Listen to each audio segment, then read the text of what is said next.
Fala pessoal, beleza? Boa noite. Vamos ao recap de hoje, tá pessoal? Nosso estudo diário. Dia de hoje, né pessoal, acabou tendo uma boa relação, né, em resposta ao estudo, né, do dia anterior, que era algum tipo de retorno, né? Mesmo sendo uma outside, né, a gente, pela localização, né, pelo próprio contexto da movimentação em si, né, também pela barra ampla, né, foi um dos pontos que a gente falou hoje pela manhã ali no grupo, que pós barras amplas, né, mais vezes a gente espera lateralidade. Se a gente começa a esperar um pouco mais de lateralidade, a gente começa a preparar um pouco mais o espírito para possíveis falhas, né, pelo menos momentâneas, durante algum momento, né, na parte da manhã, quanto, né, a tentativas de rompimento, claro, né, a favor de algum tipo de contexto, né, nunca de maneira aleatória, né, mas veja que o mercado acabou voltando, né, aqui para fechar o gap. Esse tipo de barra aqui, né, a outside anterior, mais vezes a gente espera que ela tenha continuidade, né, com ou sem correção. Essa barra, ela fecha ainda, né, dentro da barra anterior, ela fecha razoavelmente próximo ali dos 50%, acima do 61,8, né, que seria um último nível de análise, assim, quando a gente espera algum tipo de retomada. Então, uma das possibilidades de amanhã, né, é que até tenha uma perda de mínima aqui, né, caso a gente tenha, né, mas que a gente espera algum tipo de movimentação de alta, né? Pode não ser exatamente amanhã, pode ser depois de amanhã, mas a princípio, né, pessoal, esse tipo de barra aqui, né, quanto a um estudo, né, de repetição, mais vezes ele paga pelo menos uma nova máxima. É uma premissa mínima, né, que o mercado volte pelo menos para fazer uma nova máxima nessa movimentação. Outsides tendem a levar, né, essa movimentação de continuidade com ou sem correção. A localização que ela vem é uma localização interessante, porque é uma localização que mais vezes, né, a gente tem esse tipo de resposta, que é compradores, né, voltando a participar dessa movimentação e vendidos, né, realizando lucro, né, de suas vendas em movimentos de três puxadas. Mais vezes isso daqui gera um mercado lateral. Então, a gente tem uma barra menor e a princípio, né, a gente tem uma predisposição a ter o mercado cumprindo pelo menos isso daqui, ó. Então você pode deixar uma uma linha aqui com um alarme, né? Para caso, né, o mercado venha fazer nova máxima, você ficar atento, porque essa é a premissa mínima. E a gente ainda está numa estrutura de baixa, né? A gente não está numa estrutura de alta.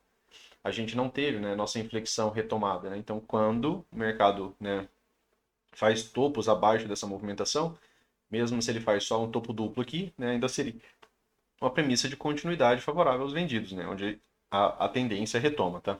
Como falamos, né, a gente precisa de pelo menos um gap de média aqui para mudar algo. M60, média móvel de 200 atuando ali, né, como resistência ao preço. Mercado, né, abre como uma barra 1, né, do dia de alta, mas veja que ela fecha sobreposta, né, ela fica contida dentro da máxima e da mínima da barra anterior. Barra seguinte também sobreposta, barra seguinte também sobreposta, barra seguinte também sobreposta, ou seja, a gente vê que foi uma descida difícil. Nos 60 minutos, nenhum fechamento aqui, pelo menos até a B4 do dia, né, conseguiu ser abaixo da mínima da barra anterior. Somente a B5 aqui, né, onde teve um pequeno gatilho de venda. Aproveitando para responder a dúvida de um dos amigos, quando você tem gatilho, por exemplo, no 60 e às vezes você tem gatilho no 15 também, já é muita razão para você estar buscando vender lá no 5, tá? Então, assim, tem momentos que você tem, né, essa confluência de gatilhos, né, falando para a mesma direção. Quando você tem, e se você tiver espaço e alvo a buscar, beleza. Se já tiver dado alvo, né, aí talvez você possa estar chegando numa região, né, de realização de lucro.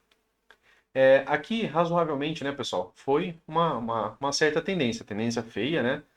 Feia eu digo porque, assim, a gente teve alguns fechamentos aqui abaixo da 20, porém sem nenhuma continuidade, ó, depois de fechamento completo, ó, você vê aqui 27, 28 candles aqui, e aí agora, né, a gente, mais um pensamento que nos leva a uma possibilidade de compra, né? Você teve aqui um gap de média completo, né, duas barras, então a primeira retomada de máxima aqui seria, né, uma possibilidade de H1, tá bom? Então, uma possibilidade, né, de retomada aqui, né, do gap de média, tá? H1 do gap de média, né? Quanto a tentativas de retomada, né, seria uma H2, ó. Você vê aqui uma série de 5 barras sem nenhuma retomada, você tem uma retomada aqui como H1 e a próxima retomada aqui seria H2. Isso quanto à contagem de barras natural, né? Quanto ao gap de média seria a entrada de H1, tá bom? Então seria algumas razões, né, para se pensar em comprar essa movimentação, caso, né, tenhamos razão para isso. Outro ponto, né, a gente havia apontado isso daqui também, né, no dia anterior, né, que essa região aqui, ó, é uma possível região de troca de polaridade, né? Então, aqui o mercado, um ponto de topo anterior, né, que atuou como resistência ao preço, após o rompido, ele pode atuar, né, como suporte, tá? Então, é uma movimentação comum até do preço repetir, voltar para testar, né, topos anteriores rompidos.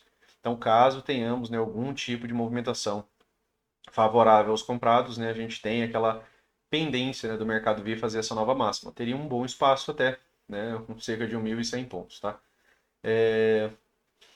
Região de troca de polaridade, né, aqui também, quanto a essa possibilidade de wedge, né, e aqui também. Tá? A gente está entre a 20 e a 50, região de comum lateralidade, né, a gente repete essa também, que é para vocês fixarem, né, e passar a repetir para si mesmos. Aqui é aquela região de topo duplo, né, vamos pensar em mais pontos aqui, né, pessoal, o que mais que a gente consegue extrair, né, dessa movimentação. Aqui eu vou deixar essa marcação só lá nos 60 minutos. Aqui a gente tem uma potencial movimentação de 3 puxadas ao final do dia, né? A gente tem ó, uma mínima, certo? Uma fase forte, depois uma fase mais lateral. Então, quando o mercado iniciou a fase mais lateral, né, ele concluiu uma movimentação de 3 novas mínimas. Então, essas 3 novas mínimas, a partir da B24, né, B30 e aí a B38, né? Ela fez são 3 mínimas, né, razoavelmente mais baixas, onde a gente pode ler isso daqui como uma possibilidade de movimentação de 3 puxadas. Se tem 3 puxadas, tem um ponto de inflexão. Se tem um ponto de inflexão, pode gerar a premissa de perna 1, correção perna 2. A lógica disso daqui, né, pessoal? A gente até falou um pouco disso aqui na parte da manhã. Quando o mercado faz isso daqui, a premissa passa a ser descer menos, subir mais. Aqui foi o contrário, né? Que a gente teve aqui, ó, o mercado retomou mínimo, a gente falou subir menos, descer mais. Para mim é uma mnemônica que serve, né? Para mim, para eu, né, ficar atento e tentar participar, né, dessas movimentações quando o mercado me dá razão, né? Para, claro, eu vir trabalhar a favor, né, desse tipo de estrutura, tá? E aí o resto da estrutura a gente explica um pouco mais ali nos 5 minutos. B1, excelente barra de reversão, né, pessoal? Uma barra forte de reversão, né? A gente vê a quantidade de pontos que tem aqui. Porém, uma barra sozinha, né, ela não faz nada, né? E aí ela acaba vindo testar a média móvel de 20. Esse teste da média móvel de 20, né? Como a gente sabe que isso daqui anteriormente foi uma tendência, se é tendência, retornos a 20 são possíveis setups de compra. E aqui iniciou somente uma fase de lateralidade. Região de POC, né? Aqui acabei hesitando numa venda, porque ficou bem na cara da 20, né? Teria sido uma boa venda ali para pegar, inclusive, uma excelente movimentação, né? Porque se eu tivesse vendido um pouco mais alto, teria feito parcial e segurado bem mais essa operação. Então, aqui, né, a gente tem essa possibilidade de projeção de alvo. Opa, Luciano, o mercado às vezes dá mais uma barra aqui, falha, paga a alvo, volta e fecha como outside. Seria uma excelente barra de compra, tá, pessoal? Digamos que o mercado ó, cumprisse, né, uma movimentação assim, ó, só uma ideia, né, de possibilidade quanto à projeção. O mercado às vezes abre aqui, ó, um gap de baixa, né, e aí a barra, né, vem a princípio lá embaixo, né, paga essa projeção de alvo, a projeção de 100% desse pivô aqui, tá? É um pivô maior. Você também pode pegar o pivô intraday, que é inclusive o preferível, né, ali que você faça, ó, primeiro alvo, segundo alvo já alcançado, tá? Terceiro alvo, não, passou disso, né, Luciano? Fica mais baixo. Outro pivô que tem aqui intermediário, né, que um dos amigos usou, correto também, tá? Mas a princípio eu focaria primeiro, né? Um desses pontos aqui, ó, seria primeiro a gente focar nesse pivô aqui intraday, ó. Opa, aqui, ó.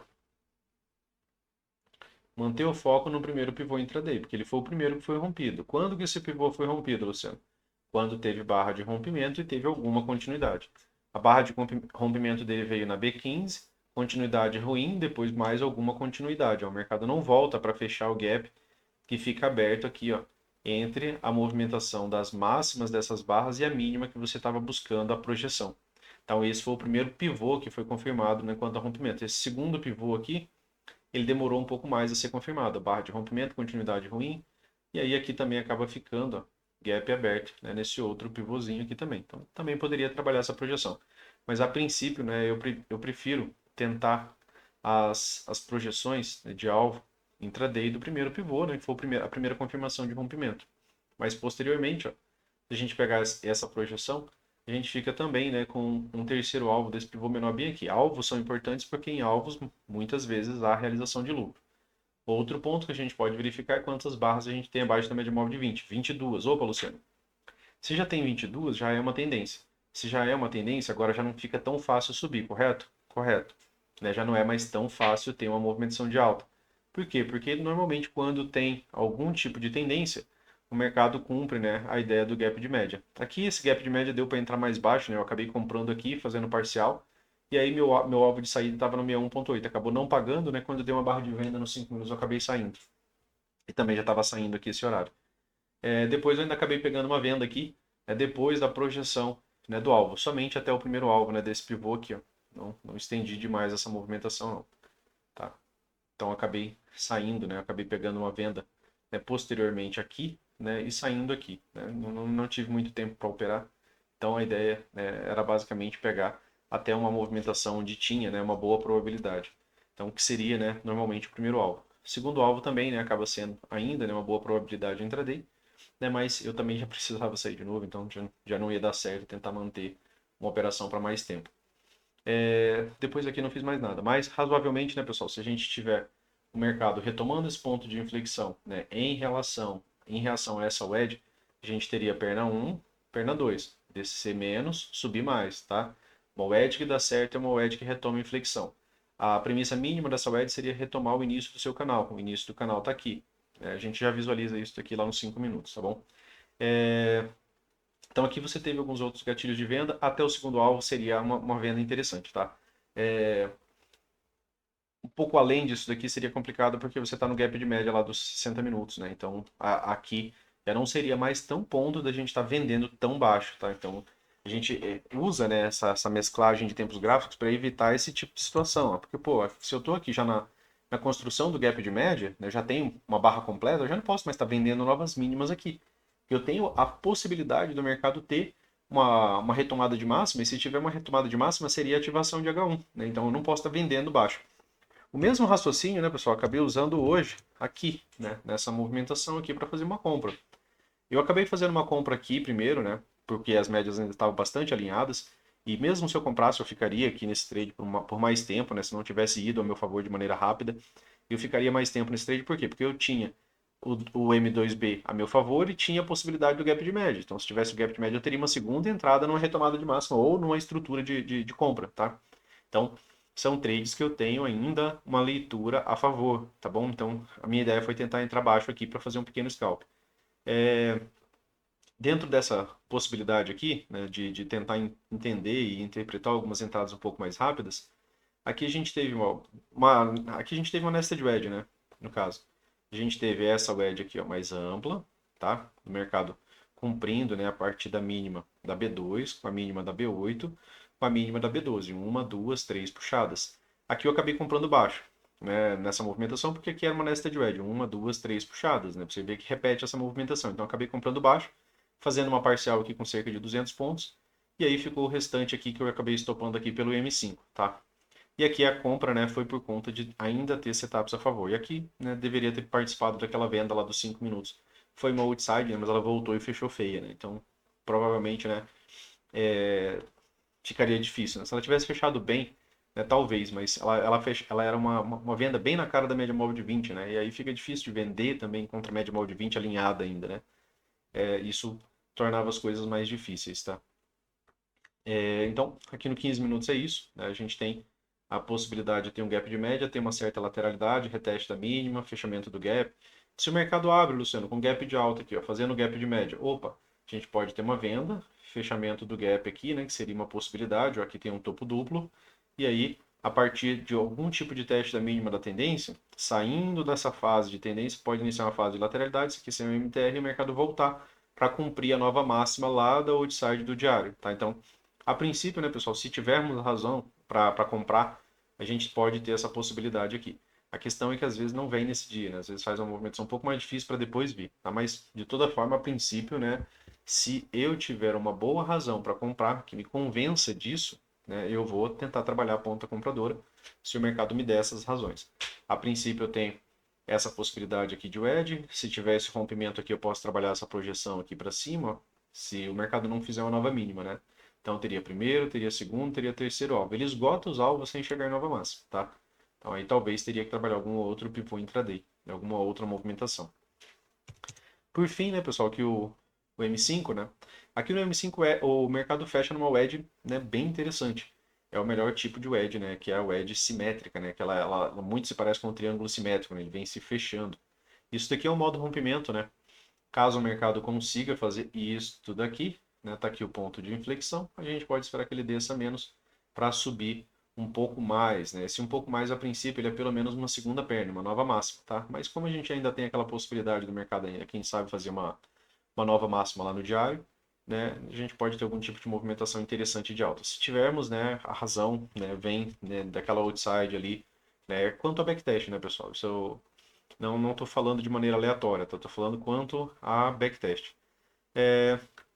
Então aqui, né, a gente viu que o mercado, ó, durante o dia de hoje, né, a princípio, né, ele abre com um gap de baixa, fecha como boa barra, mas barra sobreposta, não tem continuidade alguma, deixa essa máxima aqui como máxima do dia. Aí ele vem e retoma a mínima.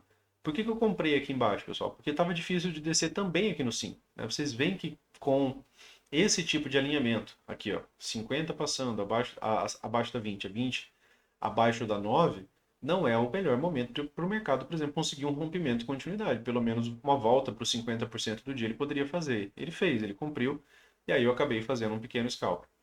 Depois disso daqui, né, ele até fez, um dos amigos perguntou sobre isso daqui, ó, movimentação de três puxadas. Tá certo, né? É uma movimentação de três novas máximas. Então é interpretado como uma movimentação de três puxadas. Aqui, né, era um ponto de inflexão. Quando ele retomou perna um, você teria a premissa de perna 2, tá? Essa, essa leitura aqui na parte da manhã eu acabei não fazendo, né? Mas até porque eu estava tentando ainda, pensando ainda naquela ideia da compra do gap de média, né? Só que os compradores demoraram pra caramba para conseguir, né, aquele gap de média. E aí os compradores só conseguiram o gap de média aqui, ó. Só que aqui já ficou um pouco complicado, né? Eu queria esse gap de média um pouco antes. Para quê? Para que ele pudesse me trazer aqui, ó, numa nova máxima, né? Para que ele pudesse trazer o preço a níveis mais altos. Só que aí, em determinado momento, quando ele conseguiu fazer o gap de média, ele fez essa nova mínima. Né? E quando ele faz essa nova mínima, que era o ponto de inflexão, né, pessoal, da nossa movimentação de três puxadas, as coisas mudaram. A partir daqui a gente começou a falar que a ideia era subir menos para descer mais, né? Para mim é essa mnemônica que funciona para mim. Então, se vocês quiserem usar, né, tranquilo ali, pode ajudar. Então, lateralidade, né, bem chata. Outro ponto, né, estrutura intraday, Luciano. Mínima, máxima. Mínimo mais baixo, máxima, máxima mais baixa em relação a essa máxima mais alta. Então aqui o mercado fez uma primeira pequena possibilidade de estrutura de baixa. Aqui ele falha em renovar a mínima, mas ele falha também em renovar a máxima. E aí finalmente ele retoma a mínima. Quando ele retoma a mínima, né, ele deixa a possibilidade de uma estrutura de baixa, onde o mercado sobe, desce mais, sobe menos, desce mais. Ou seja, apesar da lateralidade, os topos eram mais baixos e as mínimas eram também mais baixas. Então, a partir daqui, né, você não poderia já não estar esperando tanta movimentação de alta. Quando ele formou essa estrutura de baixa, eu acabei fazendo uma pequena venda aqui, né, como um scalp para essa movimentação. Fiz uma parcial aqui e saí, né, dela aqui quando ela fez uma nova mínima, né? Então, foram, né, para mim, os trades do dia. Aqui, né, como falei para vocês, né, eu acabei comprando essa wedge, né, porque aqui era uma região de nested wedge, né, você vê a possibilidade de cunhas alinhadas, tanto essa mais ampla quanto essa mais próxima. Então, aqui o mercado ainda cumpriu, né, a premissa dessa wedge menor, né, aqui ó, você vê uma movimentação de uma, de duas, de três puxadas. Eu tinha aqui um ponto de inflexão. Ele retoma o ponto de inflexão, né, pessoal? Ele renova a máxima, perde mínima, né? Aqui cumprindo, né, pelo menos a leitura, né, e possibilidade de duas pernas, tá? De pelo menos duas, de uma nova máxima ali após, né, essa retomada. Depois disso daqui, se tornou uma barra, né, de reversão de baixa. Então aqui já deu para encerrar, né, pessoal? Não dá para ficar contra uma outside, principalmente depois de uma premissa, né, que você tem a ideia de subir menos para descer mais, né? Então aqui já deu para encerrar. E eu entrei só um pouco depois aqui dessa movimentação, né? Foi dessa barra menor aqui saindo da 9 para pegar uma participação até o primeiro alvo somente. E aí agora aqui a gente tem essa Queen, né, como falei. Outro ponto, né, pensando também nos vendidos em algum tipo de continuidade, se você tiver uma barra, né, boa de baixa, preferencialmente que não se afaste tanto, né, das médias, algo como isso daqui, ó, abaixo dessa movimentação, né, deixando o gap aberto, e que tenha perda mínima dessa barra, né, a gente pode ter alguma continuidade por algum tempo, tá? Até porque a premissa, né, de uma falha de wedge seria de pelo menos, né, duas pernas de baixa. A gente fala pelo menos, tá, pessoal? Mas aqui tem um grande gap aberto, ó, tá? Mas pode descer um pouco mais, né? Pelo menos duas pernas, tá? É uma premissa mínima. Mas, né, a gente está falando aqui sobre vendidos porque a gente tem que falar e a gente tem que pensar nos dois lados, né? Até para a gente poder atuar ali quando o mercado nos dá alguma razão, né? Para a gente ter o contexto de atuação, né? Para esses dois lados. Mas a princípio, né? A gente está pensando um pouco mais na possibilidade, né, dos comprados. Ponto de inflexão, desce menos, sobe um pouco mais, né? E aí, se ele for conseguindo confirmar alguns rompimentos, né? Ele pode apresentar algum tipo de movimentação de alta. A princípio, tem a possibilidade dele vir aqui, ó, né, testar essa nova máxima. Seria a premissa lá do gráfico diário. Mas a gente precisa ter razão, né, para estar realizando isso daqui. Aqui nos 5 minutos também é tendência, né? Tendência, tendência, tendência. Então, se o mercado abre fazendo um gap de alta, ele abriria fazendo um gap de média. Ele poderia dar uma venda até, né, o fechamento, né, desse gap. E aí depois ele apresentar algum tipo de movimentação. Que seria a possibilidade, né, de uma MTR com fundo duplo mais alto ou fundo duplo mais baixo, né, ou igual, beleza? E aí seria também a possibilidade, né, de uma wedge, né, com fundo duplo, né, pessoal? Que também ainda é um padrão de compra, né? Se tiver algum padrão de compra aqui embaixo, seria ainda uma compra razoável para você pensar na possibilidade do início de uma MTR, beleza? Valeu, pessoal. Um forte abraço para vocês aí e até mais. Valeu!